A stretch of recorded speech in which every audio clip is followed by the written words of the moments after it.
Bismillahirrahmanirrahim. Izin untuk memulai kegiatan pada hari ini, Bapak Ibu. Rabbi Sroli Sadri wa Yasirli Amri Wahlul 'Uqdatam min lisani yafqahu qawli.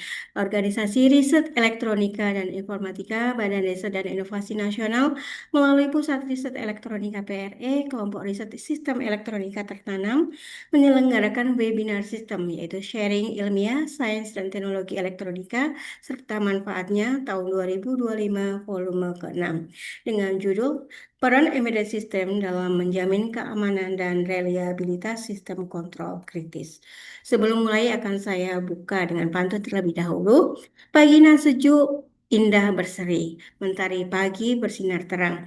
Mari kita dukung riset dan inovasi melalui webinar sistem volume 6 yang gemilang. Cakep.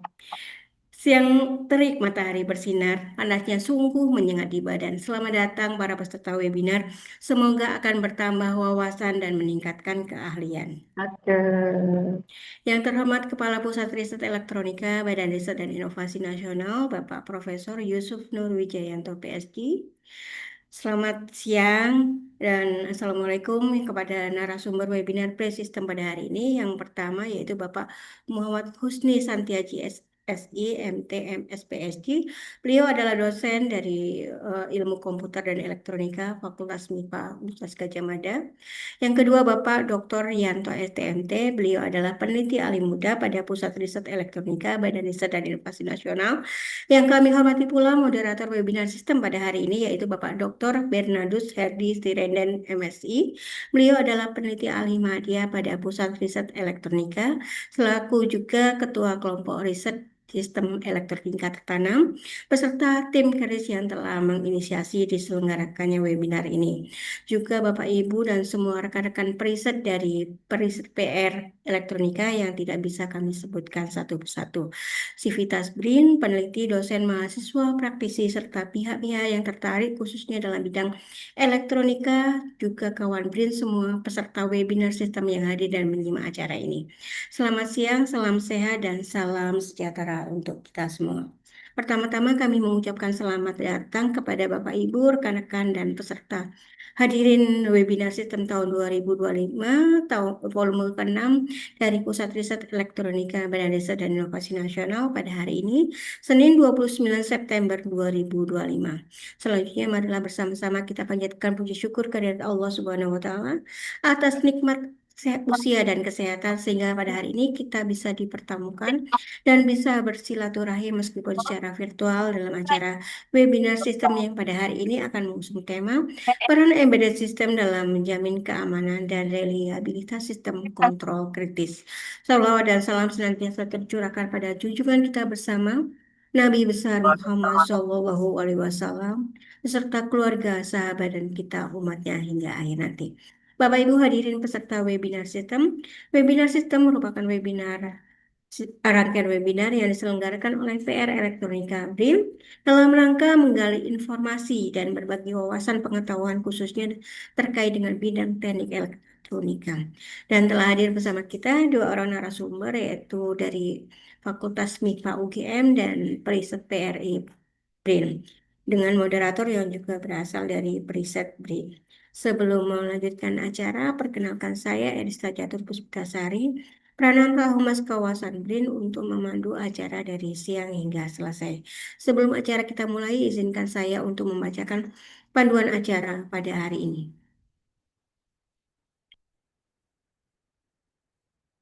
Baik, yang pertama, peserta mematikan suara ketika narasumber berbicara dan memanfaatkan fitur raise hand atau kolom chat untuk bertanya. Yang kedua, peserta dipersilahkan mengganti nama dengan format nama underscore asal instansi. Contohnya Karim underscore Brim. Yang ketiga, peserta dipersilahkan mengganti virtual background Zoom dengan virtual background yang telah disediakan.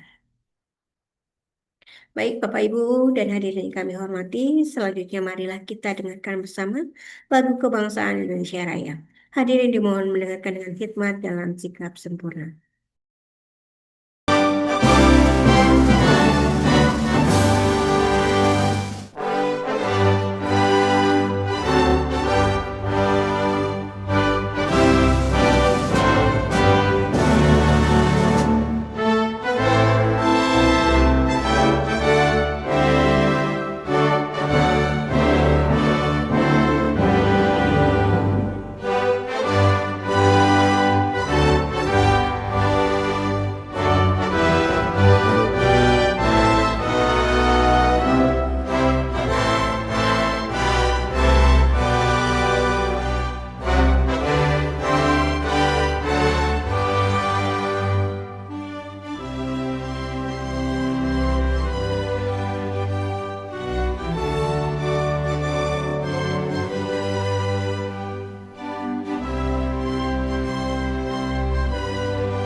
terima kasih.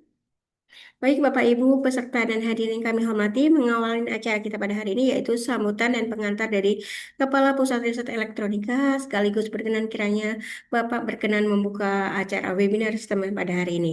Kepada yang terhormat Bapak Profesor Yusuf Nur Wijayanto, waktu dan akhir kami silakan.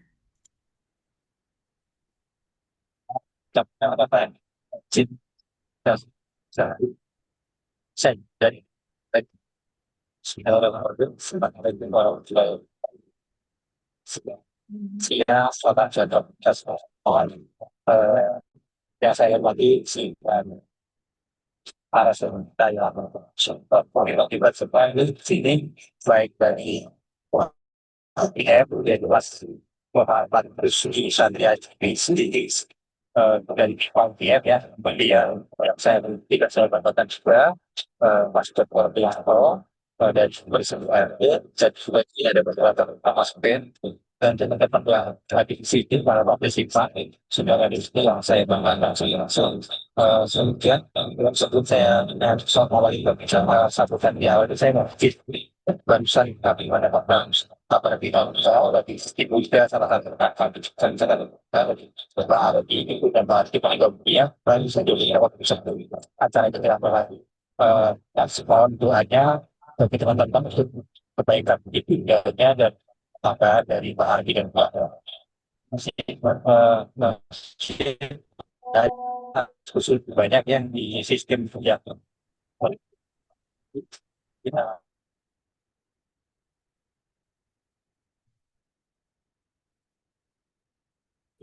dari kalau saya lihat tadi dari beberapa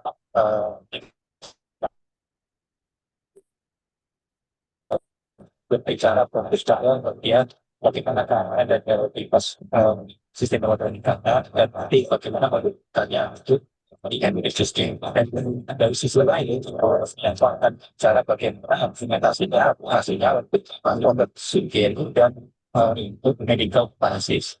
Jadi ini nanti insya Allah akan jadi sesuatu yang menarik sehingga kita bisa saling manfaatnya bagaimana peran Indonesia sistem itu bagian dari konformitas dan pastikan dan sehingga kita bisa masuk sistem yang aman dan berlaku terhadap beberapa hal yang mengganggu itu kegiatan sistem. Jadi kita harapkan dari dengan ini kita bisa mendapatkan pelajaran yang lebih dari sharing sore ini untuk tahun yang ada dari para narasumber, kemudian nanti mohon diskusi yang transkrip dengan para narasumber dari sebelah-sebelah dan kita bisa manfaatkan dan melakukan ke depan. Ini itu aja pembukaan dari saya, pesan dari saya, Pak Adit, saya kembalikan ke MC. Terima kasih, sampai jumpa. Terima kasih, Assalamualaikum warahmatullahi wabarakatuh. Waalaikumsalam warahmatullahi wabarakatuh. Terima kasih Profesor Yusuf atas sambutan dan arahannya. Permohonan maaf kami juga atas jaringan yang agak ini selama perjalanan Bapak. Selamat melanjutkan perjalanan Pak Yusuf. Ya baik, kita lanjut lagi Bapak Ibu. Untuk kegiatan selanjutnya, acara berikutnya yaitu foto bersama. Untuk dokumentasi kegiatan pada hari ini, mohon kesediaan Bapak Ibu untuk membuka kamera video untuk foto bersama. Mohon bantuan kepada panitia untuk bisa mendokumentasikan. Baik, Bapak Ibu, silakan membuka fitur kameranya. Kita foto bersama sebentar. Baik, slide 1, 3, 2, 1, klik. Kemudian slide kedua, 1, 2, 3, klik. Kemudian sekali lagi, silakan membuka fitur kameranya. 1, 2, 3, snow. Oke, silakan bisa dilanjut kembali, Mbak Eris. Ya, baik. Terima kasih untuk panitia.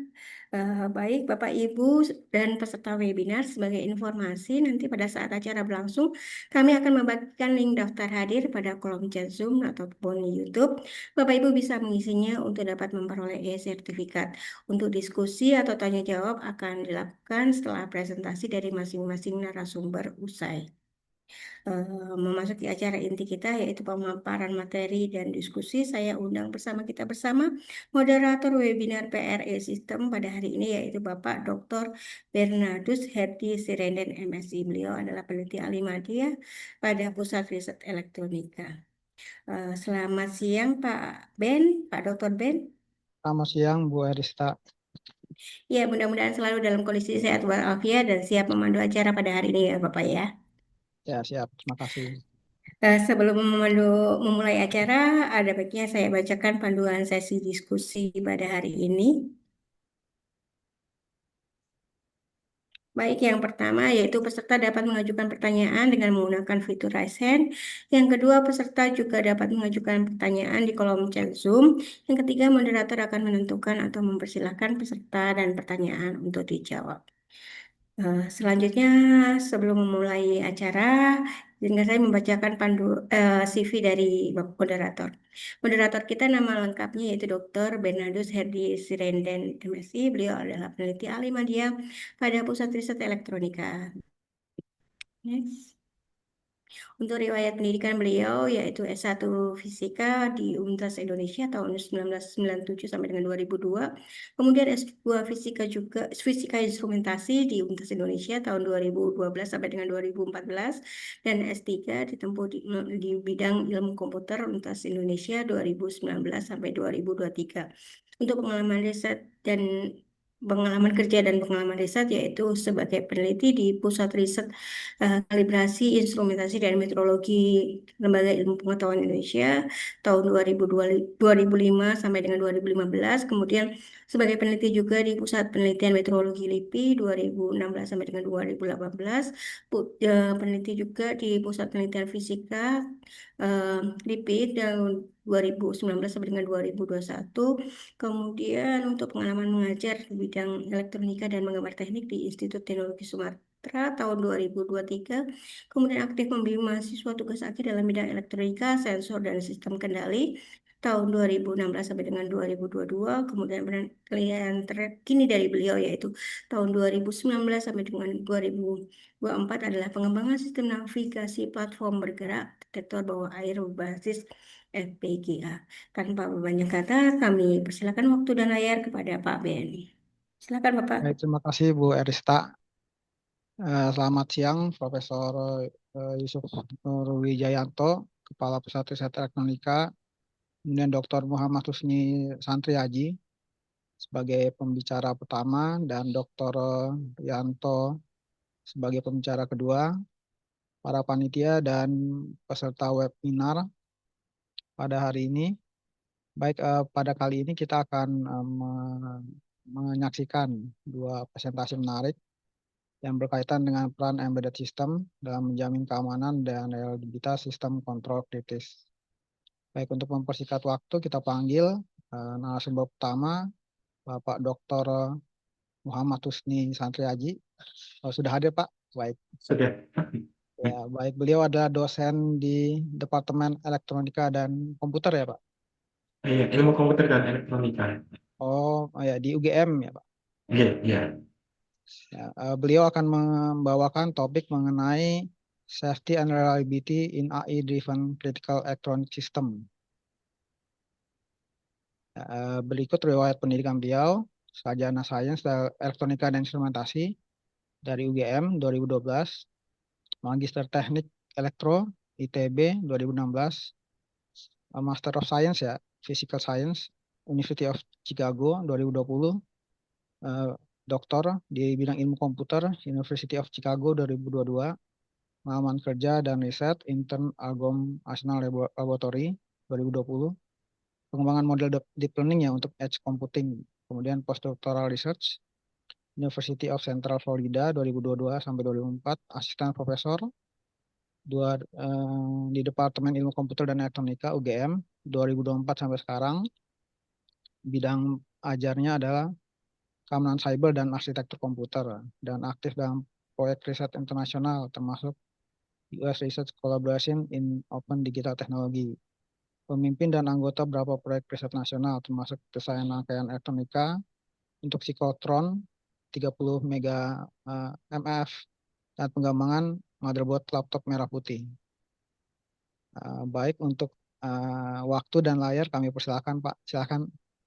Terima kasih.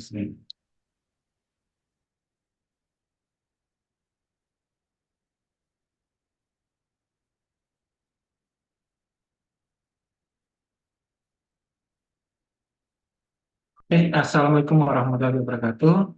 Terima kasih kepada rekan Bankin, terutama Profesor Yusuf, serta Bapak Moderator dan rekan-rekan yang lainnya.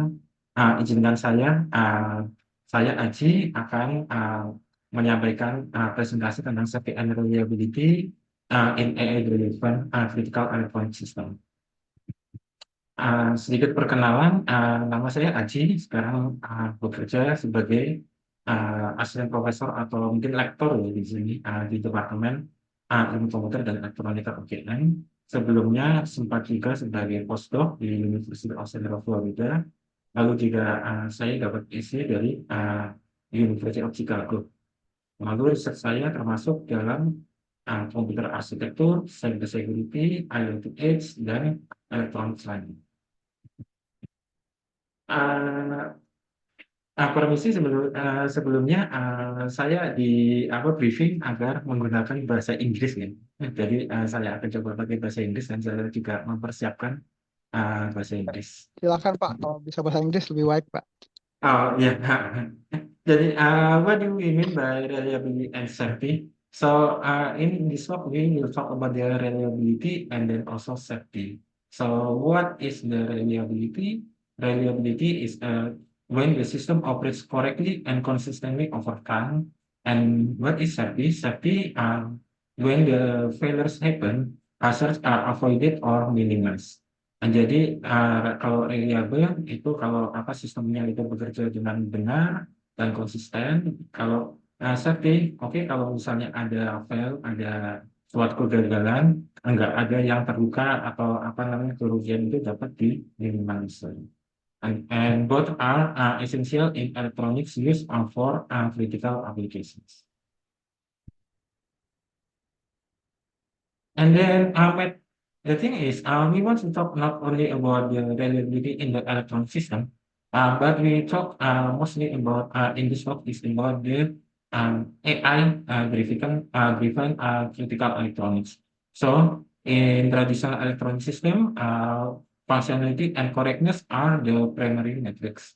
But for the AI-driven critical system, additional metrics become equally important. The first one is actually the accuracy. So AI models must make correct predictions, for example, object detection and decision making, and then timeliness. Results must be produced within strict real-time deadlines, and reliability and safety in this system means that the system continues to function, and the prediction remains accurate, and deadlines are consistently met.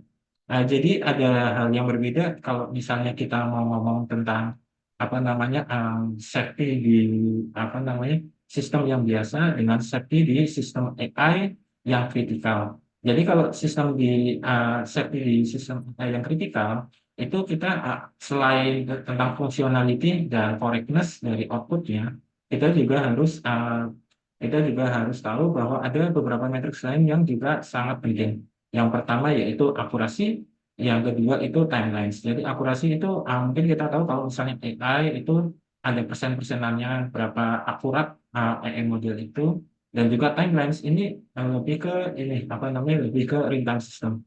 Jadi kalau safety critical system itu biasanya kan kita nggak cuma harus benar, tapi juga tepat waktu juga akurat. And then this is the AI perception in self-driving cars. So self-driving cars is autonomous vehicle where AI replaces human drivers, and then AI models process data from sensors, lidars, radar, cameras, GPS, and then provide continuous real-time perception of surroundings. And then AI accelerators, GPU and TPUs execute deep learning models for object detection, and lane keeping, and navigation, and path planning. And then control electronics in self-driving cars, once AI decides, control electronics execute the commands, ECU for braking, steering, throttle, and then also the actuators translate signals into physical motion, and then also both accuracy and timelines are mandatory for reliability and safety. Jadi untuk saat ini izinkan saya memberikan contoh untuk aplikasi yang salah satu aplikasi yang kritikal juga. Kritikalnya dalam hal kalau misalnya kita terlambat mendesain sesuatu atau memberikan output, kalau misalnya di self driving car itu kan akan nabrak kayak gitu kan. Jadi kalau misalnya self driving car ini suatu aplikasi atau suatu sistem yang unik di mana selain ada kontrol dia juga ada AI. Jadi ada fusion komunikasi di antara itu. Nah, agar ini bekerja dengan baik, otomatis AI-nya itu akurasinya harus tinggi dan juga harus real time biar enggak nabrak. And then accuracy and timelines in AI decisions. Accuracy is critical, such that misclassifying a pedestrian as a background can be fatal. And then wrong recognition can cause collisions.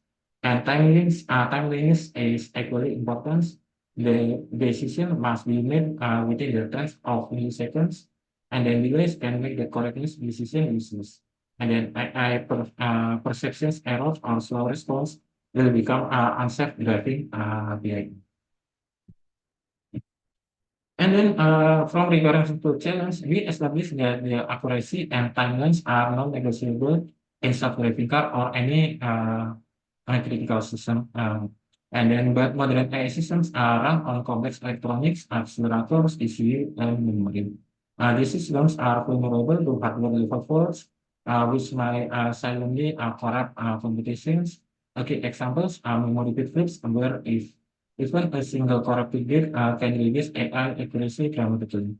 Next, we will look at how bit flips emerge in self-driving cars and why they are dangerous. So this is the memory bit flip. Jadi ini memory bit flip. Jadi sebenarnya kita kan sebelumnya udah tahu, kalau misalnya di sistem elektronik yang berdasarkan AI dan kontrol, kita selain harus akurasinya tinggi, juga ada ada requirement terhadap real time system. Tapi masalahnya apa? Masalahnya ini ada yang namanya memory bit flip. Memory bit flip itu apa? Memory bit flip itu ialah ketika data-data di memori, misalnya ini ada contoh 10101, tahu-tahu kosongnya itu bisa berubah jadi 1 atau satunya itu bisa berubah jadi kosong.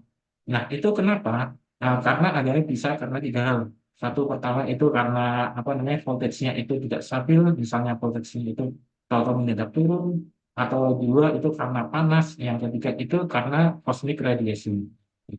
Nah, masalahnya apa? Masalahnya kan kalau AI itu kan kita berdasarkan model atau misalnya kontrol sistem itu berdasarkan ini parameter-parameter. Nah, kalau misalnya ada bit flip ini, otomatis nanti akan terjadi suatu kegagalan terhadap sistem. Nah, ini salah satu so this is the impact of bit flips on accuracy. Jadi ini salah satu hal yang dapat akibat dari bit flip, memory bit flip pada AI. Jadi kalau di memory bit flip itu kan ini suatu bit, ini bit 1 berubah jadi 0 atau 0 berubah menjadi 1 itu enggak terdeteksi. Nah, ini problemnya itu bahaya banget. Kenapa? Nah, contoh ini dari penelitian saya sebelumnya yang di IEEE Micro. Ini contohnya kalau misalnya ada bit flip di bit posisi 0, bit posisi 1, 6, 7, 3, 2, 9, 3, 1. Ini satu bit aja itu bisa mengurangi akurasi dari suatu suatu AI, suatu neural network itu dari 98% jadi 16%. Nah, masalahnya apa? Coba dibayangkan kalau misalnya ini di-deploy di suatu sistem yang kritikal gitu. Jadi kalau di suatu sistem yang kritikal, bayangin kalau misalnya kita di self driving control self car kayak gitu, self driving car itu tahu-tahu ada bit flip kayak gitu. Terus habis itu kameranya kok ini ini harusnya ada orang di depan atau mobil di depan, tapi tahu-tahu hilang kayak gitu. Itu kan bahaya, bisa nabrak kayak gitu. Jadi permasalahan yang akan diangkat oleh saya saat ini ialah bagaimana kita menanggulangi bit flip pada suatu sistem AI dan suatu sistem kontrol. Nah, ada beberapa cara untuk untuk menanggulanginya. Tetapi ada beberapa hal yang harus kita jaga atau ada beberapa requirements dari mitigasi itu. Yang pertama akurasi, Jadi gimana caranya dalam kita menjaga sistemnya agar bekerja dengan baik, AI prediction must remain correct. Jadi ending wrong decisions because wrong decisions can be fatal. Juga availability, jadi sistem harus tetap producing output sebab ini suatu sistem yang real time within the deadlines, karena apa namanya bahkan ketika ada fault atau ada big flip gitu. Nah, yang ketiga itu suatu recovery. Jadi di sistem yang nanti akan kita bicarakan itu, ketika ada bit flip, itu bukan hanya kita, oke, sekarang ini misalnya ada bit flip kayak gitu kan, terus kita bisa mendeteksi. Terus tahu-tahu, tapi kan percuma kalau misalnya, oh ada bit flip, tahu-tahu misalnya mobilnya tahu-tahu berhenti di tengah jalan. Itu kan bahaya. Jadi gimana caranya, misalnya ada bit flip atau ada suatu error di dalam sistem kontrol, itu bisa merecovery, tapi dalam tetap menjaga suatu real time-nya. Terus juga ini harus deployable, jadi solution itu harus bisa bekerja pada sistem yang existing.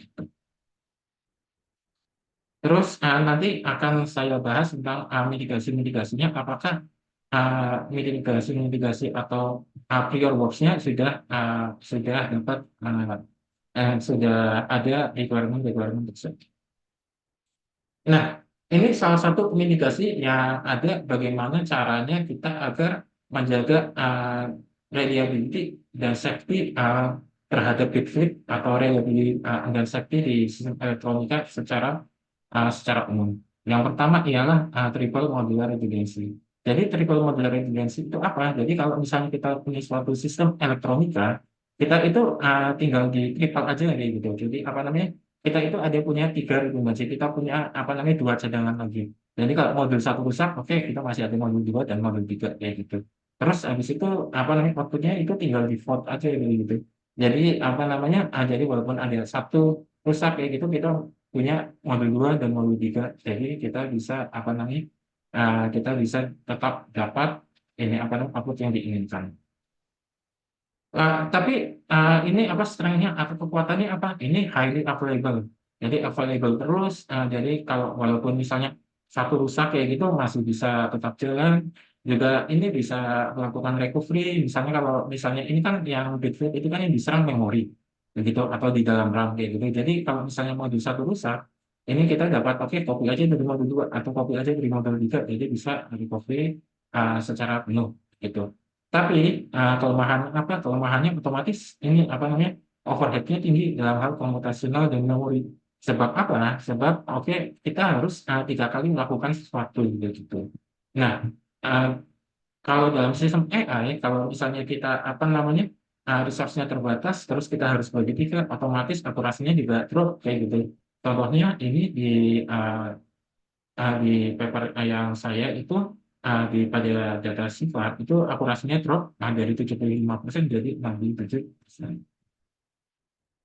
Nah, terus ada satu hal lagi, yaitu bagaimana cara mitigasi yang lain, yaitu dengan cara self recovery approach. Contohnya Miller atau matrix inversion layer recovery. Ini itu suatu redundancy juga, tapi dengan mengkaitkannya dengan dengan rumus matematika. Jadi misalnya kita kan misalnya di fully connected layer di dalam AI begitu kan, ada Y sama dengan X plus B kayak gitu. Nah, kita ini ada storing selain X juga ada X-rep, ada Y-rep, ada V-rep, ada Y-rep.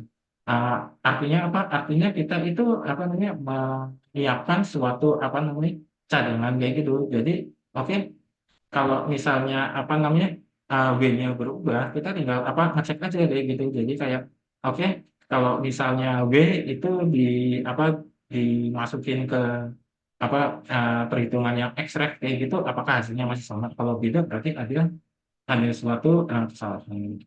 Tapi ini kelemahannya apa? Kelemahannya itu ini kan kurang lebih kita melakukan perbaikan dan deteksi secara software gitu. Nah, kalau secara software tanpa duplikasi, otomatis kalau misalnya ada satu bagian yang rusak, maka otomatis kita harus recover dulu, harus memperbaiki dulu. Nah, ini akan mempause atau stop the work recovery atau kita bakal stop producing resource atau kita bakal pokoknya sistemnya bakal berhenti berjalan sampai sampai semuanya terrecover gitu. Nah, ini kan juga nggak bagus juga. Jadi apa namanya availability-nya kurang. Nah, ada cara yang ketiga ini dengan cara robust DNN architecture. Ini atau ini untuk suatu sistem AI begitu. Nah, caranya apa? Caranya itu dengan cara oke, kita bikin apa namanya suatu network-nya itu lebih robust aja. Dengan cara apa? Dengan cara misalnya kita membuat suatu ensemble, gitu. Ensemble itu kurang lebih ini proses duplikasi juga seperti pada apa namanya TMR atau triple model redundancy. Tapi bedanya apa? Kalau bedanya di sini yang di apa namanya yang diduplikasi itu networknya gitu. Atau kalau ini apa namanya kontrolnya, atau sistemnya atau softwarenya begitu, bukan hardwarenya begitu. Nah, oke, ini bagus juga kayak gitu kan. Tapi masalahnya apa? Masalahnya itu ini namanya kalau misalnya apa namanya suatu apa bit flip itu tadi apa namanya memori itu tahu berubah dari 0 atau 1 tanpa kita ketahui. Nah, memori bit flipnya itu berubah terus menerus sementara kita nggak recover, otomatis ya ini apa namanya tetap jebol juga kayak gitu. Jadi lama-lama akurasinya bakal turun juga. Mungkin kalau misalnya di apa namanya sistem kontrol itu otomatis atau ini apa namanya error aja kayak gitu atau apa namanya jadi nggak jelas kayak gitu kontrolnya. Nah, selain 3 cara di belakang, ada juga yang kita menggunakan hardware, yaitu misalnya kita menggunakan RAM yang memang bagus, desain dari RAM yang fault tolerant gitu. Nah, weakness-nya ya apa namanya ya alatnya jadi mahal gitu. Lalu juga ada juga error correcting code approach, ini ada di komputasinya atau ada di hardware-nya, ada di CPU-nya begitu. Tapi ya sama ini apa namanya harus milih ini apa namanya benar-benar apa namanya device yang sesuai yang sudah ada exception-nya. Nah, masalahnya dua-duanya itu kan apa namanya ditemuin juga kalau ada mahal gitu atau kalau ada nggak ada di Indonesia gitu. Makanya jadi apa namanya itu tidak bisa dilakukan. Jadi apa namanya limitasi dari current apa prior works-nya itu pertama existing methods each have growing real time resource constraint system dan sekali lagi kita itu di sistem AI yang real time. Nah, masalahnya kalau redundancy base kayak gitu apa namanya overheating terlalu kalau menggunakan self recovery itu jadi real time-nya nggak terjaga soalnya kalau misalnya ada suatu issue kita harus berhenti dulu terus harus memperbaiki. Nah, itu kan nggak apa namanya jadi nggak bagus. Terus ada robust CNN, robust CNN atau menggunakan ensemble itu masalahnya adalah bakal jadi apa namanya nggak tahan kalau misalnya errornya terus menerus dan seterusnya. Nah, jadi kita itu butuh sesuatu solusi yang ringan, cepat, dan juga reliable terhadap good flip gitu. Nah, solusi yang kami ajukan itu ialah Mapper. Ini sudah di IEEE IOPS 2025. Nah, challenge-nya yaitu real-time resource constraint DNN harus apa balance atau harus lakukan trade-off antara reliability, akurasi, dan timeliness begitu. Jadi idenya apa pada Mapper nanti heterogeneous ensembles. Jadi kita improve dari prior box-nya tadi kan ensembles biasa kita ensembles-nya ini apa namanya yang meningkatkan akurasi dengan kan replika tapi replikanya berbeda begitu. Jadi bisa improve akurasinya. Terus juga efisien fault detection gitu interrupting in jadi kita tetap ada apa namanya fault detection-nya menggunakan software tapi menggunakan software. Lalu ada real time scheduler yang apa namanya bisa oke bagaimana caranya kita recovery tapi juga tetap meeting with. Nah, hasilnya apa? Hasilnya kita itu 40% lebih cepat daripada atau triple modular redundancy pada abnormal bila ada apa namanya fault atau dan juga ketika ada fault kayak gitu. Terus akurasinya juga lebih tinggi, juga apa namanya kita selalu available. Jadi walaupun ada serangan atau ada fault di memori itu kita bisa tetap cari. Nah, Nepper fault detection mechanism, Nepper uses two-step fault detection strategy. Step one, let check of model relations data between base and original models. Detects most error quickly with only one comparison. Yang lebih daripada TNR. Nah, step 2 kita menggunakan checksum validation to identify which model is working. Jadi intinya itu kita tetap bikin duplikasi, tapi duplikasinya nggak kayak TNR. Duplikasinya itu kita selain duplikasi itu kita ada delta ini dan juga checksum gitu. Jadi dari base model sama redundant modelnya itu bisa berbeda juga. Jadi kita bisa menggunakan ensemble yang menginterpretasi. And then number 4, recovery and scheduling. Unlike traditional ensemble, has a set building mechanism. If only one element in a layer is corrupted, parameters can be reconstructed, recalculate data for relation recovery, import data for weight recovery.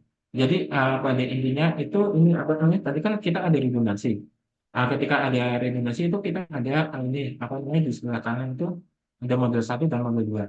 Ketika model satunya ini dua-duanya itu kan jalan berbarengan. Nah, ketika dua-duanya jalan dan ada satu yang rusak kayak gitu. Ini resource yang buat menjalankan redundannya itu akan ke recovery. Jadinya gitu aja. Jadi kita bisa jalan bareng-bareng antara menghasilkan output dan juga sambil recovery gitu. Lalu eksperimental setup-nya kita will evaluate robustness and efficiency of mitigation schemes atas image classifications on CIFAR 10 and CIFAR 100 dataset using model matrix classification accuracy values constant. And then for model we inject the bit errors with inducing bit error rates and then simulating correction from radiation, voltage, and temperature. Terus compare methods-nya kita membandingkan dengan TMR, traditional triple redundancy, DRO, dual redundant with comparison, CBR, checkpoint based recovery, LFT, error followers baseline, and then upper is our focus scale. Nah, ini hasilnya ketika ketika dievaluasi, nggak ada defectnya itu terbilang biasa. Dapat kita lihat, kalau misalnya number itu akurasinya jauh lebih tinggi daripada pre-worknya. Juga ini inference time-nya juga jauh lebih rendah. Nah, kenapa itu monggo dicek di papernya itu agar lebih jelas. Dan ini juga ketika error rate itu ketika kita selalu inject error terus kayak itu atau bitfit terus dapat kita lihat yang TMR DO yang ini TMR Naper sama TMR Naper sama DNO itu bisa menjaga akurasinya dengan bagus. Tapi ini kita lihat juga kalau misalnya works yang lain kayak CPR sama FT itu kalau errornya semakin tinggi, error rate-nya semakin tinggi, maka dia akurasikan semakin rendah. Nah, walaupun kita mungkin akurasinya ini kita tetap lebih bagus ya, tetap lebih bagus, lebih cepat daripada yang lain. Gitu. Nah, terus overhead-nya apa? Overhead-nya kita lihat itu sebenarnya overhead-nya kita sebenarnya lebih lebih tinggi dikit aja dari TMR gitu. Soalnya TMR kan ini ada beberapa kali redundansi gitu. Kita juga lebih tinggi dikit, tapi juga kita akurasinya lebih tinggi daripada ini. Jadi memang ada trade off. Kita nggak mungkin selalu menang kayak gitu, harus ada yang dikorbankan sedikit-sedikit. Terus research-nya akurasi under bitfit Naper itu 95% akurasi dari sustain atau menjaga akurasi bahkan ketika error-nya itu sangat tinggi gitu. Jadi punya kita itu sangat robust sistemnya, lalu overhead-nya itu kurang lebih sedikit lebih tinggi daripada TMR, tapi juga akurasinya juga lebih tinggi daripada TMR. Jadi takeaways for real-time resource constraint device, apply design labs, smaller redundant backlog, quantization sparsity or language self-text protection, and then always keeps number schedule to preserve dengan during takeoff.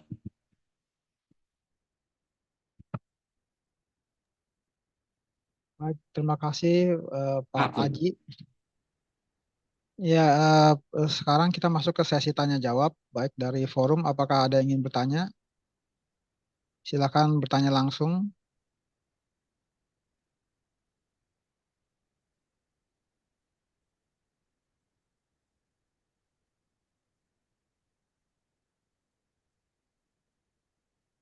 Baik, kalau belum ada, saya ingin bertanya nih, Pak. Oke. Kalau untuk memorinya lebih besar mana, Pak? Antara TMR dan Nepar? Memang lebih besarnya per kayak gitu. Nah, jadi apa namanya kalau apa namanya TMR itu kan kita triple modular kayak gitu kan. Jadi otomatis kita nambah dua memori kayak gitu kan otomatis sekarang. Tapi kalau misalnya triple modular itu kan cuma diduplikasi aja. Jadi cuma diduplikasi aja agar lebih robust gitu. Kan itu kalau apa nih otomatis kalau duplikasi aja itu kan sama aja kayak gitu kan. Jadi apa nih akurasinya ya sama. Kalau kita beda, kalau itu oke, kita memorinya lebih tinggi, tapi kita juga ada timbal baliknya gitu loh. Jadi apa namanya apa nih kurang lebih ya hampir kayak TMR cuma kacak 8% kayak gitu kan. Cuma kacak 8%, tapi kita juga akurasinya lebih tinggi. Jadi Time sebenarnya eksekusinya, ya. gimana? Untuk time eksekusinya sama kira-kira ya tadi ya, Pak. Saya lihat. Iya, kurang lebih sama gitu. Kalau di apa namanya kalau di hasilnya itu lebih cepat sih, tapi apa namanya kita nggak ke cepatnya itu, tapi kita ke ini apa namanya infonya ini kan setengah Oh kan iya, atau 50% gitu. iya. Tapi Dan ini cuma main di ini aja sih Pak, apa namanya di apa paralelisasi aja begitu sih. eh, ketika eksperimen ini Bapak deploy di Di Jetson Nano. Jetson Nano, oke. Iya, itu. Jadi sebenarnya kalau TMR itu kan nggak cuma di sistem AI aja, tapi sebenarnya ada di sistem elektronik lainnya, contoh pesawat terbang ya gitu ada sih. Ada TMR juga. Sistem-sistem yang kritikal itu biasanya pakainya triple modular redundancy. Untuk kelanjutannya bagaimana nih Pak? Dari Nepar ini kira-kira ada yang ingin dikembangkan lagi Pak? Oh iya, dan kebetulan kan alhamdulillah saya lagi mengembangkan ini Pak, apa namanya yang diamanahi oleh BRIN juga. Jadi apa namanya kita lagi apa mendesain suatu sistem impedansi matching begitu kan untuk ini apa namanya untuk siklotron gitu dari apa riset nuklir itu kan. Nah, siklotron itu kan impedansi matching itu kan kita harus menyesuaikan ini kan antara apa beban impedance-nya gitu kan impedance-nya gitu. Nah itu kan harus real time juga kayak gitu. Ya, Jadi harus real time juga. Nah juga itu harus apa robust juga harus reliable juga. Nah rencananya saya mau apa namanya mengembangkan ini kayak triple module redundancy buat ini kalau manusia. Tapi masih sedang jalan gitu kan. Terus saya tuliskan di sini tapi kok takut ini waktunya enggak ini juga apa namanya belum lengkap juga baru desain aja kan. oh iya lebih resiko lebih tinggi tuh ya Pak. Saya Iya, khawatir tuh. iya. Sekilas itu. Ya, tapi ya coba optimis. Ya baik dari forum ada yang mau bertanya?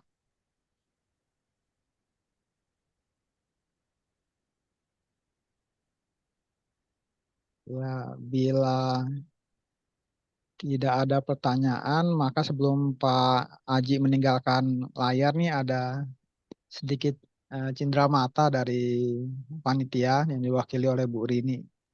Bu Rini, ya, siap ya. Ya, terima Eh, kasih banyak. Terima kasih banyak Pak Santri Haji atas waktunya dan sharing ilmunya siang ini. Sebenarnya saya tadi itu mau tanya, tapi nanti ya inbox aja ya Pak. Ini Oke, berkenaan dan siap. penelitian saya juga. Kalau dulu kerjasamanya sama Pak Ben, tapi sekarang kan di BRIN ada di Bandung sama eh, Serpong ya Pak. Baik, terima kasih Bapak. Kami tidak bisa memberikan sesuatu yang berharga, tapi mudah-mudahan sertifikat ini bermanfaat untuk Bapak, Bapak Aji. Oke, terima Terima kasih. kasih banyak. Semoga Oke, sehat terima kasih. selalu. Ya.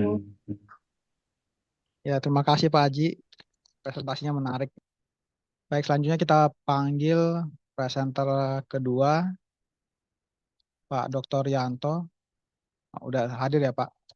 Ya, Pak Dr. dari Yanto ini eh, mungkin kita bacakan dulu kurikulum vitae-nya.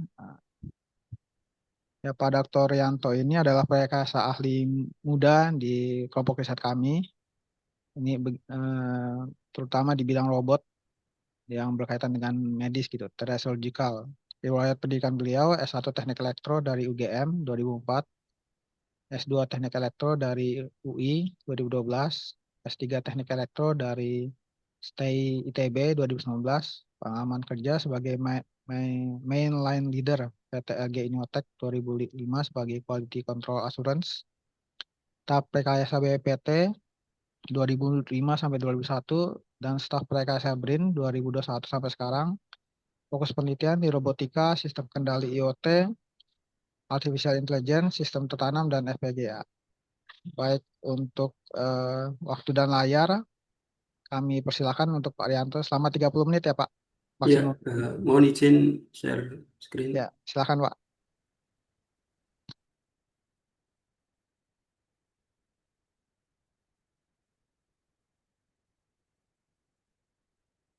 Sudah tampil ya Pak? Ya sudah Pak. Oke, terima kasih. Oke, baik. Terima kasih untuk kesempatan waktu dan layarnya. Sebelumnya saya sampaikan penghormatan pada Bapak Kepala PRE, yaitu Bapak Yusuf, Profesor Yusuf, dan yang saya hormati pembicara sebelumnya, yaitu Bapak Muhammad Husni Sandriaji, kemudian moderator Bapak Bernardius Hardi Sirenden, kemudian panitia yang solid ya dan semangat menyiapkan webinar sistem kali ini, kemudian kepada Ibu Erista yang dari Hurmas BRIN dan peserta webinar sistem yaitu sharing info ilmiah, sains dan teknologi elektronika dan manfaatnya untuk volume 6 2025 ini dimanapun berada. Assalamualaikum warahmatullahi wabarakatuh. Salam sejahtera bagi kita semua. Terlebih dahulu, perkenalkan saya Rianto, Rekayasa dari Pusat Riset Elektronika BRIN yang berada yang pada hari ini ya akan menyampaikan atau sharing pengembangan dan penelitian terkait surgical robotic system. Jadi langsung aja untuk outline-nya yaitu pertama paparan untuk pendahuluan, kemudian histori masa lalu, kondisi saat ini dan teknologi masa depan dari robot surgery, kemudian paparan penelitian yang kami lakukan, setelah itu capaian kami saat ini, berikutnya rencana ke depan, terakhir peluang kolaborasi dan kontak yang bisa dihubungi. Oke, saya lanjut. Jadi untuk pendahuluannya, jadi kita mulai dengan latar belakang penelitian, kemajuan dan teknologi robotika ya khususnya dan telekomunikasi membuka peluang signifikan di sektor perawatan kesehatan. Salah satunya sistem telesurgery, di mana telesurgery ini memungkinkan dokter bedah melakukan operasi jarak jauh menggunakan sistem robotik yang terhubung dengan jaringan dengan kecepatan tinggi. Jadi telesurgery adalah teknik operasi jarak jauh yang memungkinkan seorang dokter bedah melakukan operasi bedah ya pada pasien dengan bantuan robot bedah dan sistem komunikasi dengan kecepatan tinggi. Jadi komponen utamanya yaitu surgeon console, kemudian ada robotic system, kemudian ada imaging visualization, kemudian ada telecommunication network. Di mana surgeon console ini tempat dokter mengendalikan instrumen ya, robot dengan joystick atau kontrol khusus. Kemudian untuk robotic system, lengan robot yang melakukan tindakan bedah pada pasien sesuai instruksi dokter. Sedangkan untuk imaging yaitu kamera resolusi tinggi yang memberi tampilan real time di area operasi. Untuk telekomunikasi, jaringan internet paling enggak 5G ya, atau satelit untuk menghubungkan dokter dan robot dengan latensi yang sangat rendah. Kemudian mengapa penelitian ini perlu diangkat dan dianggap penting? Jadi dari penelitian ini diharapkan meningkatkan kepresisian safety ya, yaitu meningkatkan presisi dan keamanan dibanding dengan operasi manual oleh dokter. Kemudian minimal invasif atau minimal sayatan, sehingga memberikan keuntungan mengurangi pendarahan, memperkecil luka, memperkecil resiko, kemudian mempercepat pemulihan dari pasien. Kemudian untuk improve visualisasi, yaitu meningkatkan visualisasi. Ini membantu ahli bedah melihat struktur anatomi lebih jelas, meningkatkan pemahaman spasial, membedakan struktur vital, melaksanakan operasi yang presisi tinggi. Jadi ini bisa melibatkan sistem artificial intelligence terkait dengan object detection atau pengenalan objek ya. Kemudian mungkin bisa mengukur apa namanya secara metrik, dia akan mengetahui dan objek yang dilihat.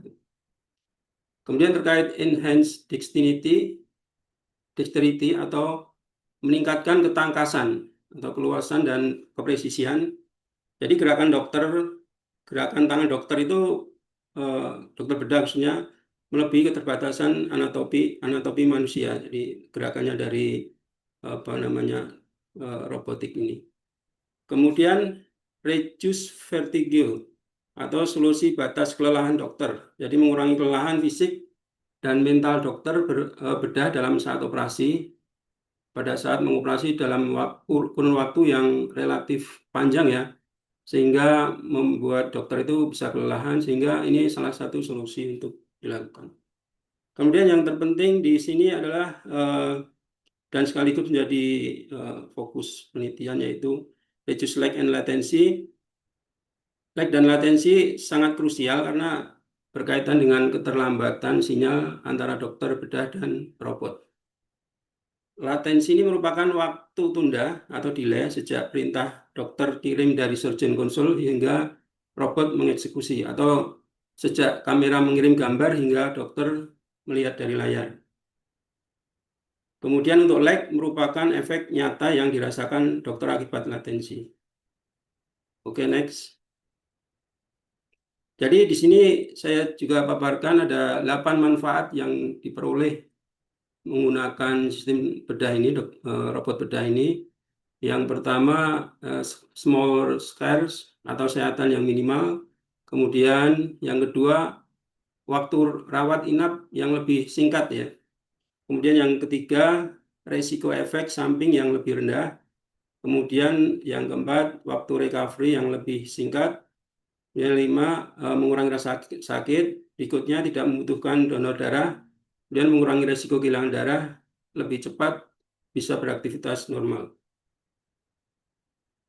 Oke, berikutnya kita coba melihat bagaimana perkembangan robotik surgery dari dulu sampai sekarang dan yang akan datang ya. Jadi kalau kita lihat dari data global market RAS atau Robotic Assisted Surgery size 2018 sampai 2030, ternyata ada kecenderungan kebutuhan surgery semakin meningkat, terutama untuk kebutuhan instrumen dan aksesoris dan sistem dan servis. Sebenarnya kebutuhan ini dipengaruhi saat ini distribusi dokter bedah ahli tidak merata, kemudian kondisi darurat di daerah terpencil atau zona konflik, kemudian efisiensi dalam kolaborasi internasional medis. Kemudian kalau kita lihat dari daftar peringkat 8 tertinggi sebagai perusahaan kunci bidang robotik surgery di tahun 2025 ini, peringkat pertama diduduki oleh Intuitive ya. Ada perusahaan Intuitive Surgical menjadi pemain pionir yang mendominasi ya, menguasai robot bedah dunia di 2025. Kemudian disusul Medtronic, CMR, kemudian Ensensus, dan berikutnya. Jadi kalau kita melihat evolusi teknologi surgery robot dari intuitif yang mengembangkan robot Da Vinci ya, namanya Da Vinci robotnya. Jadi diawali pada tahun 1999 yang merupakan surgery robot generasi pertama dengan nama Da Vinci. Kemudian diikuti, nah ini diikuti berikutnya generasi kedua yaitu tipe S tahun 2006, kemudian generasi ketiga tipe SI 2009, generasi keempat tipe XI dan X, dan tipe SP di 2014, 17, dan 18. Dan yang terbaru adalah generasi kelima yaitu tipe Da Vinci 5 di 2024. Nah, dari beberapa versi atau generasi itu ada yang membedakan antara Da Vinci XI dan Da Vinci SP. Yang menonjol yaitu di laparoskopi pada sleeve robot. Untuk versi XI masih menggunakan multiport ya, sedangkan untuk tipe SP menggunakan single port. Maksudnya multiport adalah memerlukan beberapa titik sayatan, antara 3 atau 4 titik sayatan untuk memasukkan laparoskopinya. Kemudian untuk single port hanya memerlukan 1 titik sayatan, tapi dari beberapa laparoskopi ada 3 atau 4 laparoskopi, 2 laparoskopi dan 1 endoskopi dalam satu port ya, 1 portnya. Kemudian untuk Da Vinci 5 itu dikenal dengan vicarious ya. Dalam surgery, vicarious berarti bahwa dokter bedah tidak berinteraksi langsung dengan pasien atau jaringan tubuh, melainkan melalui robot bedah sebagai perpanjangan tangannya. Semua aksi bedah yang seharusnya dilakukan secara langsung digantikan vicarious action oleh sistem robotik yang dikendalikan secara jarak jauh. Contoh penerapan, dokter menggerakkan joystick atau konsol hingga robot melakukan gerakan vicariously di tubuh pasien, di mana sensasi visual dan haptik yang diterima dokter merupakan pengalaman vicarious, karena dokter merasakan tindakan operasi melalui perantara sistem robot, bukan secara fisik langsung. Jadi kesimpulannya, vicarious dalam surgery tindakan dan pengalaman bedah yang dilakukan secara tidak langsung melalui robot sebagai media substitusi interaksi antara dokter dan pasiennya.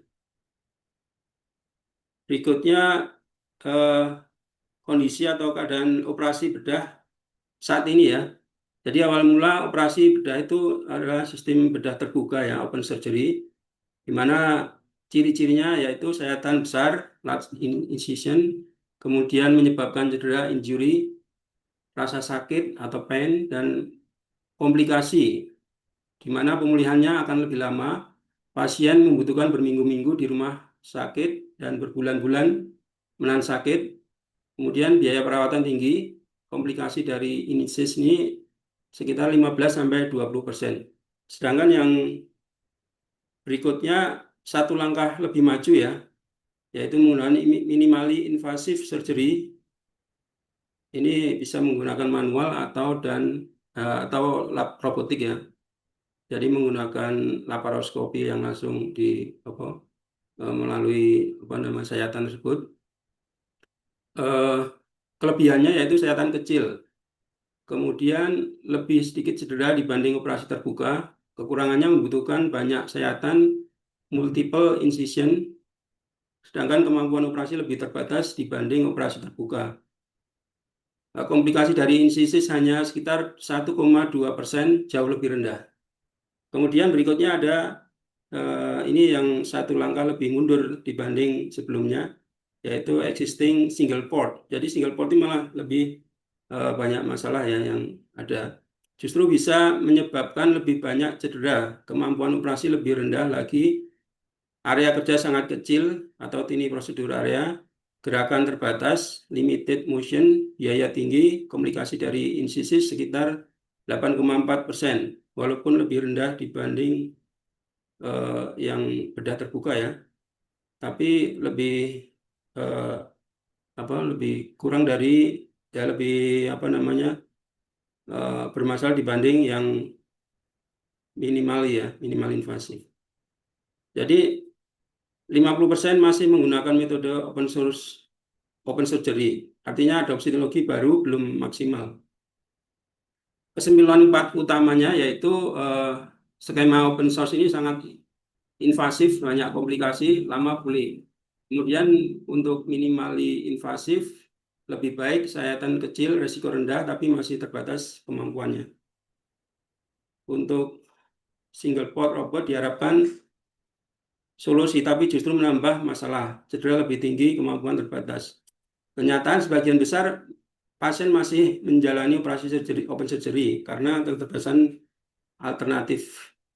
solusi alternatif. Jadi kalau dilihat di sini kita ada gap ya, masih ada gap teknologi yang memberikan peluang kebaruan yang intinya sehingga masih dibutuhkan ya solusi minimal invasif tapi tetap memiliki kemampuan setara atau lebih baik dari open surgery.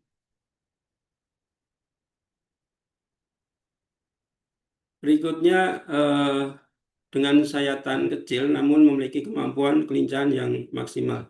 Jadi ada 5 robotik untuk prosedur laparoskopi yang mempunyai 5 keunggulan utama dari sistem robotik laparoskopi. Jadi incision yang pertama yaitu incision 1 1,5 cm trocar, itu terdapat 2 lengan robotik dan 1 kamera yang dimasukkan melalui 1 insisi ukuran 1,5 cm ya. Keuntungannya adalah minimal kerusakan jaringan sekitar serta luka insisi yang kecil. Jadi motion human equivalent yang kedua itu setiap lengan robotik memiliki 9 derajat kebebasan dan mereplikasi gerakan bagian tubuh atas dokter bedah seperti pergelangan tangan, kemudian siku dan bahu. 2 lengan robot ini secara langsung dikendalikan oleh tangan dokter ya. Kemudian untuk reach anywhere ini memiliki kemampuan kelincahan yang tinggi sehingga dapat bergerak dengan presisi dan fleksibilitas luar biasa melalui 1 insisi yang sama. Kemudian ada visibility everywhere, yaitu sistem visual memungkinkan pandangan alami ke segala arah, bahkan memungkinkan visual 360 derajat sehingga mudah identifikasi jaringan yang area operasi secara lebih detail ya. Kemudian yang berikutnya yang terakhir yaitu mobility portable, sistem dapat melewati pintu standar. Ini untuk proses mudah membongkar pasangan sistemnya. Jadi kesimpulannya itu menampilkan sebuah laparoskopi robotik modern menawarkan teknologi canggih dengan insisi kecil, kelincahan menyerupai gerak manusia dengan visual 360 derajat dan tingkat portabilitas tinggi untuk efisiensi di ruang operasi. Nah, berikutnya kita masuk ke topik penelitian yang kita lakukan. Jadi dengan mempersiapkan resource SDM yang ada, kita mengajukan proposal pendanaan riset ya melalui RIM untuk gelombang 2 ya. Jadi RIM ini sendiri adalah program pendanaan riset inovasi untuk Indonesia Maju, di mana mendapatkan outputnya untuk mendapatkan novelty atau kebaruan teknologi dan hasil riset yang lainnya seperti karya tulis ilmiah, jurnal internasional dan kekayaan intelektual, paten dan sejenisnya.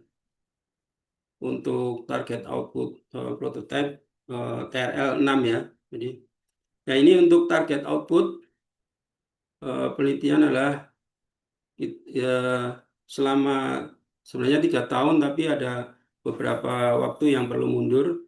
Jadi ini adalah untuk tahun 2022 sampai tahun 2025, di mana target output tahun pertama adalah prototipe versi 1, kemudian publikasi, 1, kemudian tahun kedua prototipe tahap 2 ke publikasi 2, tahun ketiga adalah prototipe tahap versi 3 dan jurnal 1 paten 1. Ini untuk roadmap-nya, jadi peta jalan yang di penelitian ini adalah sebagai berikut bahwa dari beberapa tahun yang kita jalanin, untuk pertama pengajuan proposal yaitu SK TTDA kontraknya, kemudian pembangunan prototipe tahap awal. Setelah itu kita target awal kita melakukan pengembangan sehingga menghasilkan secara fungsional itu bisa digunakan atau bisa berfungsi. Kemudian setelah itu tahun berikutnya meningkatkan kualitas, kemudian tahun berikutnya adalah tested atau pengujian. Nah, untuk pendekatan multidisiplin yang terintegrasi melibatkan 3 unsur kepakaran yaitu mekatronik, elektronik, dan informatik ya. Dan ditambah medical surgeon atau ahli bedah, dokter ahli bedah ya. Dari beberapa disiplin ilmu ini diharapkan bisa mengembangkan sistem yang ada ya. Jadi untuk mekanik itu fokus areanya adalah mekanik atau kontrol, kemudian robotic arm untuk role surgery robotnya, robotic arm, aktuator, haptic feedback, kemudian elektronik di bagian hardware, signal, di mana ada power driver, sensor, komunikasi, hardware, kemudian informatik, software, artificial intelligence, untuk image processing, AI, ML, machine learning, enkripsi, dan user interface. Jadi kalau kita susun kerangka kerja ini dirancang untuk memberikan struktur dalam pengembangan untuk mempermudah, mempercepat, dan mengorganisir ya dalam paket-paket kerja seperti ditunjukkan di gambar paket kerja A, B, C, dan D, di mana ada 4 paket yang bagian teleoperasi, kemudian human computer interaction HCI, dan haptic feedback. Kemudian berikutnya ada network communication, medical robotic principle, dan ethical and regulatory. Untuk teleoperation terkait dengan dasar pengendalian jarak jauh mencakup master slave control, bilateral, teleoperation, dan haptic feedback. Fokusnya untuk mengurangi error akibat latensi dengan metode predictive display dan kontrol. Ini hasil kajian dari Sirenden ya 1992. Kemudian teori di human computer interaction atau HCI, teori interaksi antara manusia dan mesin yang menekankan pada ergonomi, visibility, dan sensor feedback. Kemudian bagian network, prinsip quality, service, QoS, bandwidth, management, dan latency control dalam komunikasi data. Kemudian berikutnya medical robotic, yaitu konsep robotika medis terkait dengan kinematik, dinamik, motion control, dan safety redundant. Dan ethical regulatory, konsep bioetik dan medical law terkait keamanan pasien, privasi data, dan batasan tanggung jawab hukum dan operasi jarak jauh. Nah, ini untuk bagian-bagiannya yang perlu kita cluster atau dikelompokkan. Kita bisa kelompokkan menjadi WBS atau work breakdown structure, yaitu dikomposisi hierarki dari total cakupan pekerjaan yang harus dilakukan oleh tim project. Berikutnya, nah ini terkait dengan sistem tertanam ya pada surgery. Telesurgery terdiri dari 3 bagian. Bagian utama yaitu sistem keamanan, kemudian sistem keandalan, dan sistem kendali komunikasi jarak jauh dan jaringan. Untuk bagian keamanan terkait dengan RTOS atau Real Time Operating System, kemudian data encryption, hardware security module, kemudian ada fault tolerance. Kemudian di reliability function-nya ada real time response, redundancy, dan fault safe mechanism, healthy monitoring system, error detection, dan correction. Untuk telesurgery system ada robot surgery network dan operator konsul. Ini ada sertifikat standarnya untuk referensi ya, referensi sertifikatnya untuk perangkat medis ada IEC 62304.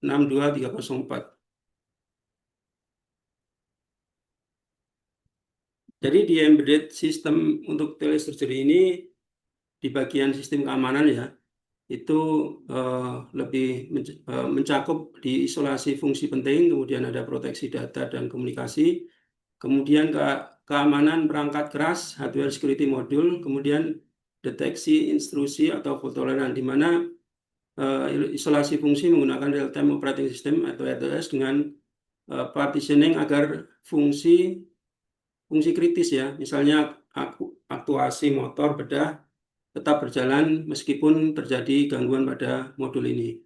Sedangkan untuk proteksi data, enkripsi komunikasi data, misalnya sensor, aktuator, kemudian robot operator jarak jauh untuk menghindari serangan cyber. Kemudian chip level security memastikan perangkat hanya berjalan di firmware asli yang tervalidasi.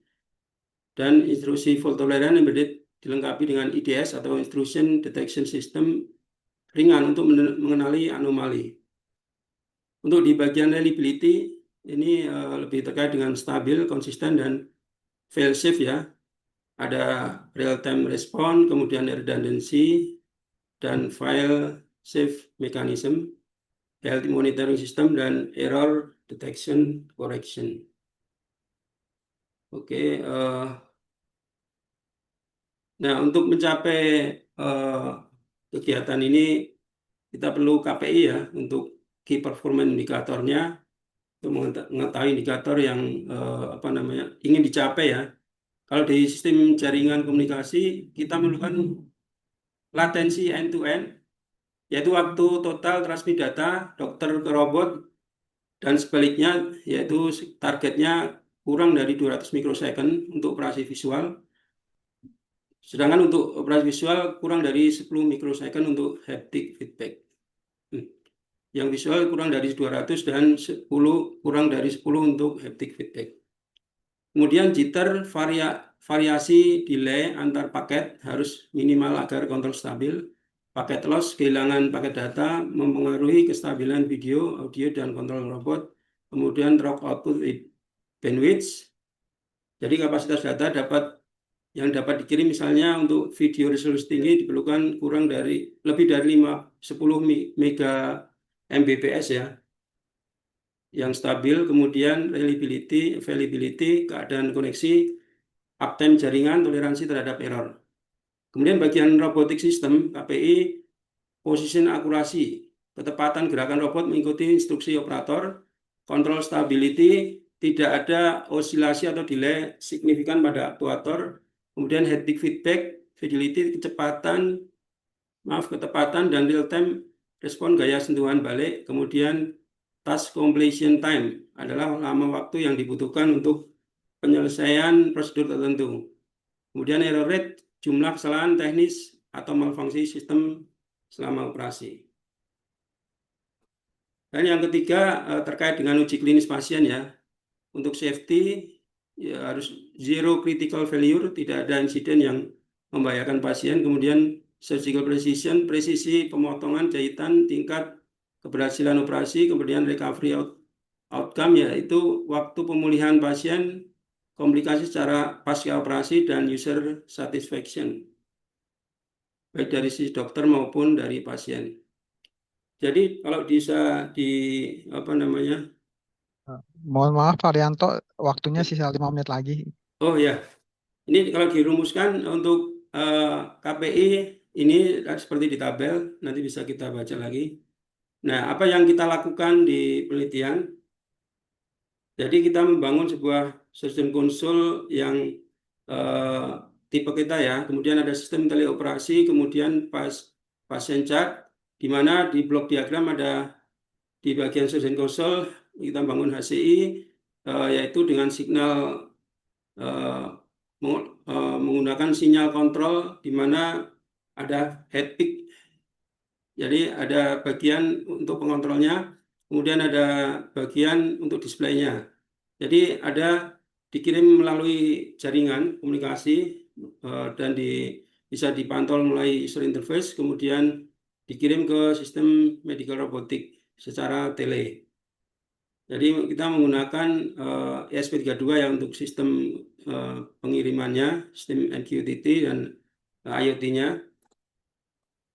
Kita lanjutkan, yaitu ini untuk konsep dasar bilateral robot yang kita menjadikan referensi untuk sistem komunikasinya. Jadi terkait master robot dan slave robot, kita bangun sedemikian rupa sehingga sistem bisa berkomunikasi secara telekontrol secara bilateral robot ya.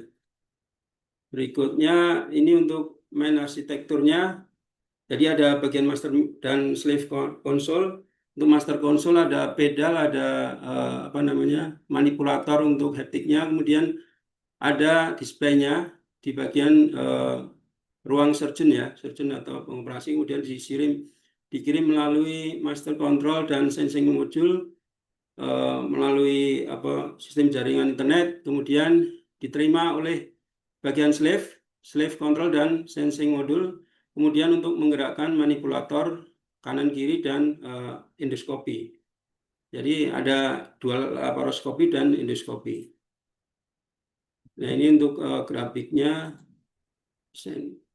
kemudian nah ini untuk master device, ini adalah referensi untuk kita merancang ini konsep untuk master atau haptiknya. Kemudian berikutnya ini untuk slave device yang kita bangun saat ini sudah berjalan. Berikutnya ini adalah gravity kompensasi ya. Gravity kompensasi adalah untuk memberikan keamanan pada saat listrik mati. Dia harus berada di posisi terakhir pada saat listrik mati ya, nggak ada gerakan. Berikutnya ini untuk referensi dari Da Vinci Research Kit, yaitu adalah kit untuk penelitian ya. Ini untuk Indowiz instrumen yang ada di ujung dari robot slave-nya. Nah ini mekanik manipulasi antara haptik sehingga menggerakkan laparoskopinya. Ini untuk penelitian yang lain dari paper yang kita gali. Kemudian, nah ini awal dari pengembangan yang kita lakukan, yaitu melalui laparoskopi simulator, kita coba kembangkan lebih lanjut dan dimodifikasi sehingga menghasilkan sistem slave robot. Ini untuk planning awalnya dan hasil aktualisasi saat ini. Ini untuk video robot slave yang sudah kita bangun. Ini ada link YouTube-nya, mungkin bisa dilihat nanti ya.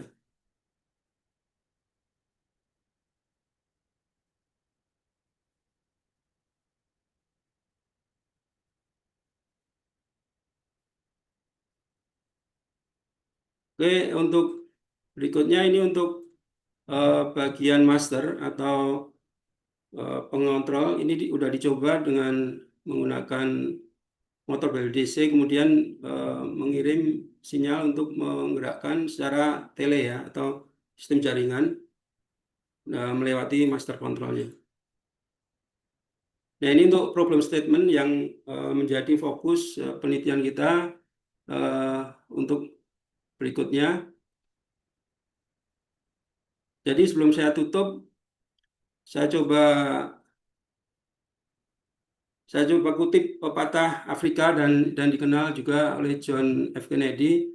Jika kamu ingin berjalan cepat, berjalan sendirian. Jadi cocok untuk mencapai target individu yang membutuhkan kecepatan dan efisiensi, di mana seorang dapat mengontrol ritme ya, dan tidak perlu menunggu orang lain. Jika kamu ingin berjalan jauh, berjalan bersama-sama. Jadi kalau Kemudian yang berikutnya adalah jika kamu ingin berjalan dengan cepat dan jauh, kita perlu kolaborasi. Jadi kami membutuhkan kolaborasi dengan pihak lain untuk yang mempunyai minat dan tujuan yang sama ya. Mungkin itu yang bisa saya sampaikan. Untuk lebih jelas ada kontak personnya, mungkin bisa dihubungin. Terima kasih. Waktu dan tempat saya sampaikan pada moderator. Baik, terima kasih Pak Rianto. Apakah ada pertanyaan dari Zoom yang mau bertanya langsung? Kalau yang bertanya via chat, saya catat tadi ada 2. Ada yang ingin bertanya langsung? Bila tidak ada, saya bacakan pertanyaan dari chat ya Pak Rianto. Ini ada dari Pak Ferdian, Thomas Ferdian nih, Ramadhani dari Politeknik Negeri Malang. Bagaimana telekomunikasi dapat menjamin transmisi video beresolusi tinggi secara real time dan pelaksanaan telesurgery, terutama di Indonesia, di mana sistem ini mengadakan jaringan Wi-Fi, satelit atau kombinasi keduanya, serta apakah tersedia jaringan cadangan untuk memastikan kontinuitas operasi jika terjadi kegagalan pada jaringan utama. Nah ini Pak, kalau jaringan Wi-Fi atau internetnya mati, kira-kira ada fail-safe-nya nggak itu sistemnya Pak? Ya, terima kasih. Tadi dari siapa Mas? Dari Politeknik Negeri Dari Malang, Politeknik Negeri Malang. Ferdian Ramadhani. Ya, pertanyaan yang sangat bagus. Terima kasih untuk pertanyaannya. Jadi saat ini sedang kita kembangkan ya, baru tahap menggunakan belum menggunakan video, baru menggunakan kontrol sinyalnya. Tapi konsepnya nanti akan dikembangkan lebih lanjut dengan menggunakan video. Nah, tentunya dengan data video itu yang sangat krusial adalah real time-nya itu ya. Nah, datanya itu membutuhkan bandwidth dan kecepatan yang lebih tinggi. Nah, untuk dengan menggunakan video yang biasa mungkin dari Raspberry atau itu masih kita sudah pernah nyoba tapi juga masih belum maksimal ya. Nanti lambat laun mungkin ada yang tertarik dan minat untuk meneliti ini, kita bisa kolaborasi terkait dengan itu. Untuk saat ini kita sedang fokus kepada latensi dan itu tadi lag and latency untuk sistem sinyal kontrolnya. Itu Mas. Oh ya, tapi tadi ada ini ya Pak, jadi yang sistem gravity itu kan, jadi kalau misalnya Iya. mati listrik kan dia berhenti kan di posisi jarumnya Iya. itu berhenti kan. Ya, itu namanya gravity kompensasi. Kemarin sudah diajukan patennya dan ada tim bagian mekanik sudah memberikan sistem damping atau sistem spring dan damping itu sehingga yang dibangun sedemikian rupa sehingga pada saat dia posisi terakhir dia akan mempertahankan karena gravity kompensasi sistem yang dibangun gitu. Jadi secara mekanik ya, kalau itu secara mekanik belum pakai elektronik. Demikian Mas. Ya baik Pak. Kemudian ada pertanyaan kedua nih dari Pak Aifat atau Mas Aifat ini. Jadi dalam bahasa Inggris, how might virtual reality and haptic feedback shape the future of telesurgery? Jadi virtual reality ya. Kemudian how can data security and privacy be maintained in telesurgery system? Jadi keamanan data dan keprivatan ya, karena ini kan untuk kesehatan. Dan peranan what role do AI in telesurgery? Jadi peranan AI di telesurgery.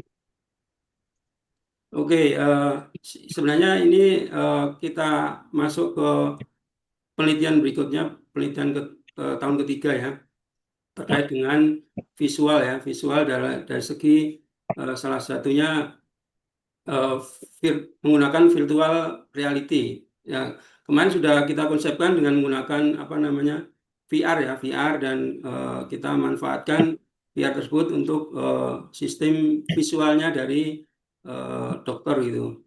Nah, itu masih tahap penelitian ya, masih tahap lanjut untuk penelitiannya. Kemudian terkait security ya, keamanan, maintenance. Nah, ini kita membutuhkan juga bagian IT ya, sistem IT. Mungkin kita bisa kolaborasi lebih lanjut. Tapi dari konsep yang ingin kita kembangkan lebih lanjut adalah nanti arahnya ke situ juga, sistem keamanan, kemudian sistem pakai VR itu, kemudian role untuk AI-nya ya dalam sistem surgery. Kalau kemarin sudah kita coba untuk penelitian terkait dengan pengenalan organ tubuh. Jadi organ tubuh yang ada di rongga perut. Jadi ada apa aja, dia akan mengenalin dari organ tubuh itu. Terus kemudian ukuran atau bisa di marking atau dikasih kotak ya labeling itu nanti keluar namanya atau ukurannya itu. Nah itu kemarin sudah dilakukan penelitian terkait dengan objek detection tersebut. Mungkin itu Mas. Ya, baik Pak. Ya, mungkin ada pertanyaan lagi dari forum. Ya, baik. Bila tidak ada pertanyaan lagi, sebelum Pak Rianto meninggalkan layar, ini ada sedikit cindera mata dari Bu Rini nih, mewakili panitia dan PRE. Ya, Bu terima Rini kasih, siap ya? Mas. Siap. Bukan cindera mata sih ya Pak ya, ucapan terima Ya. kasih. Ya, terima kasih Bu Terima Rini. kasih banyak Pak Rianto. Ya. Jadi telesurgery ini memang lumayan ya, apalagi ketika COVID begitu ya. Ini bagus sekali. Mungkin nggak dikembangkan cuma di sekitar mulut mungkin ya Pak. Kalau sekarang penyakit yang lagi ngeri-ngeri itu kan kanker gitu ya. Mungkin nanti ini aja sih, ngasih masukan aja. Terima kasih banyak Pak Rianto untuk sharing ilmunya, kemudian ditunggu kolaborasi riset dari teman-teman baik yang internal BRIN maupun eksternal BRIN. Terima kasih banyak Pak, dan ini adalah sertifikat dari kami, mudah-mudahan bisa dimanfaatkan. Terima kasih banyak Pak Rianto, sehat selalu. Sama-sama. Ya.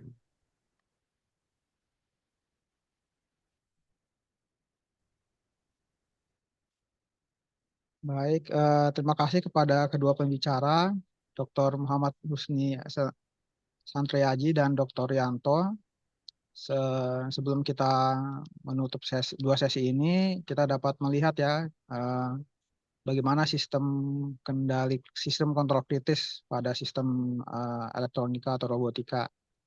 Dan di pemaparan pertama kita dapat melihat bagaimana sistem mitigasinya, metode mitigasinya dapat menggunakan AI dan bekerja paralel. Dan di sini metode itu dapat ditanam di embedded system. Yang di presentasi kedua kita bisa melihat salah satu sistem kendali kritis juga, yaitu telesurgery. Dan di sini juga diperlukan sebuah sistem mitigasi ya, yang menjamin keamanan dan reliabilitas sistem. Baik, mungkin itu saja dari saya. Untuk acara selanjutnya saya kembalikan ke Bu Arista. Terima kasih. Baik, terima kasih Pak Ben. Mungkin dari panitia kita ada sedikit tanda tarik asih ya. Moderator mungkin Untuk ke Pak Ben ya. bisa. Mas Bayu, minta tolong Mas Bayu.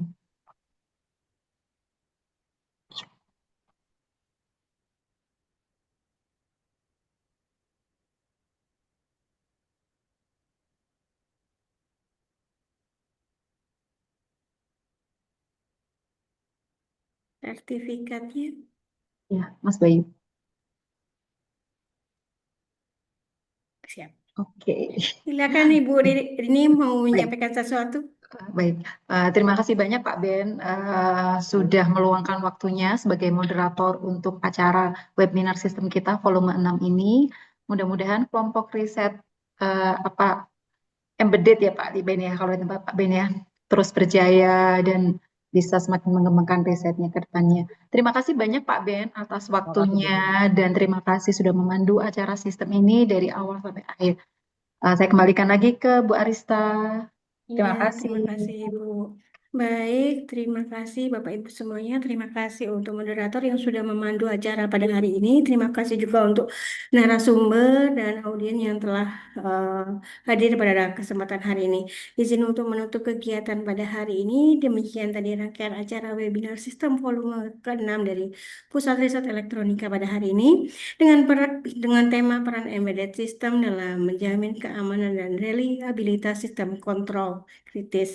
Semoga dari webinar ini bermanfaat bagi kita bersama dalam menambah wawasan pengetahuan kita semua terkait dengan tema yang dimaksud dan semoga ke depan sebagaimana disampaikan narasumber tadi bisa terjalin kolaborasi yang baik antara PRE dengan berbagai pihak. Terima kasih kepada Kepala Pusat Riset Elektronika, Ketua Kelompok Riset Elektronika Sistem Tertanam, beserta tim, serta narasumber, moderator, serta yang kami banggakan, peserta yang telah mengikuti dan menyimak acara ini hingga usai. Jikalau tadi saya buka dengan pantun, maka akan saya tutup dengan pantun pula. 1.2 tanda baca dalam kalimat terima kasih banyak atas kehadirannya. Semoga webinar ini memberikan banyak manfaat. Hari terus berlalu tiada henti. Lalui hari dengan terus semangat terus dalam melakukan riset dan inovasi demi terciptanya kualitas sumber daya manusia yang bermartabat. Mohon maaf atas segala kesalahan dan kekhilafan. Kami tunggu kehadirannya pada webinar sistem selanjutnya, tentunya dengan tema-tema yang sangat menarik. Sehat selalu Bapak Ibu. Wassalamualaikum warahmatullahi wabarakatuh. Waalaikumsalam warahmatullahi wabarakatuh. Bagi Bapak Ibu yang belum mengisi daftar hadir, kami persilakan ya Bapak Ibu ya. Makasih Bu Aris, Bu Sehat Erista, selalu. sehat selalu semuanya. Terima kasih Semuanya, Bapak Ibu terima kasih. dan para peserta webinar sistem. Ya. Terima kasih.